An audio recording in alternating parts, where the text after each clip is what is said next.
વડોદરાના અટલાદરા સ્વામિનારાયણ મંદિર ખાતે બાળ વિદ્વાનો અને બાલિકા વિદુષીઓનો અભિવાદન સમારોહ, પાલખી યાત્રા તથા હોમાત્મક યજ્ઞનું આયોજન કરવામાં આવ્યું હતું।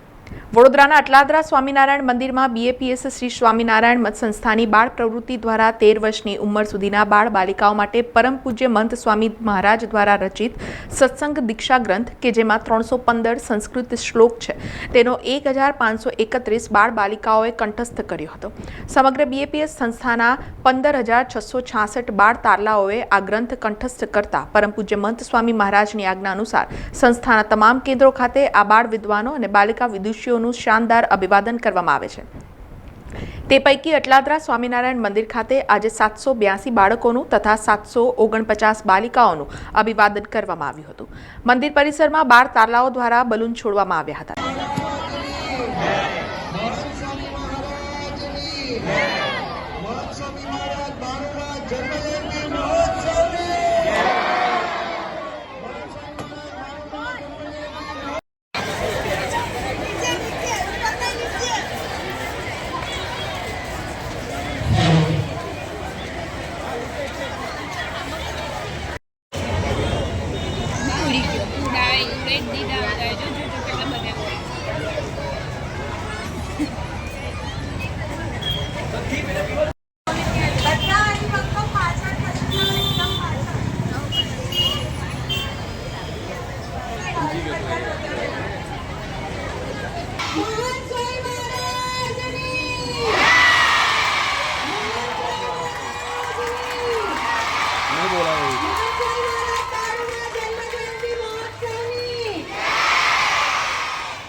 ત્યારબાદ આ તમામ બાળ તાલાઓની ભવ્ય પાલખી યાત્રા નીકળી હતી, જેમાં 3 વર્ષથી 13 વર્ષના આ બાળ વિદ્વાનોને પાલખીમાં બેસાડી ભાવિકો દ્વારા યાત્રા રૂપે યજ્ઞ પુરુષ સભાગૃહમાં ફેરવવામાં આવ્યા હતા। ત્યારબાદ તબક્કાવાર તમામ 782 બાળ વિદ્વાનો તથા 749 બાળ વિદુષીઓ દ્વારા વિશ્વ શાંતિ માટે મંદિર પરિસરમાં 60 સુશોભિત યજ્ઞ કુંડ પર સત્સંગ દીક્ષા હોમાત્મક યજ્ઞ કરવામાં આવ્યો હતો, જેમાં અટલાદરા સ્વામિનારાયણ મંદિરના સંતો મહંતો ઉપસ્થિત રહી મંત્રોચ્ચાર સાથે હોમાત્મક યજ્ઞ કરાવવામાં આવ્યો હતો, જેમાં મોટી સંખ્યામાં સ્વામિનારાયણ સંપ્રદાયના ભાવિક ભક્તો ઉપસ્થિત રહ્યા હતા। આજે જ્યારે આધુનિક યુગની અંદર આ મુખપટની વિદ્યા વિસરાતી જાય છે ત્યારે બીએપીએસ સંસ્થાના મહંત સ્વામી મહારાજ વર્તમાન ગુરુદેવ એમણે ખૂબ જ સુંદર પહેલ કરી। એમણે એક સત્સંગ દીક્ષા શાસ્ત્ર રચ્યું જેની અંદર સંસ્કૃતના 315 શ્લોકો છે। આ સત્સંગ દીક્ષા શાસ્ત્ર શું છે તો સનાતન ધર્મના તમામ શાસ્ત્રોના સાર રૂપે તેની અંદર સદાચાર, આ લોકમાં અને પરલોકમાં સુખી થવાના શાશ્વત બધા સદાચારના નિયમો છે।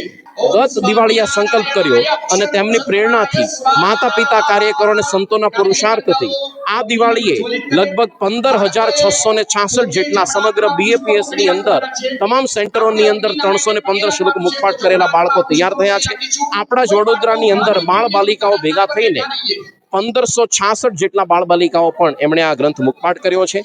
આજે સુંદર મજાના કાર્યક્રમની અંદર એમનું અભિવાદન થયું।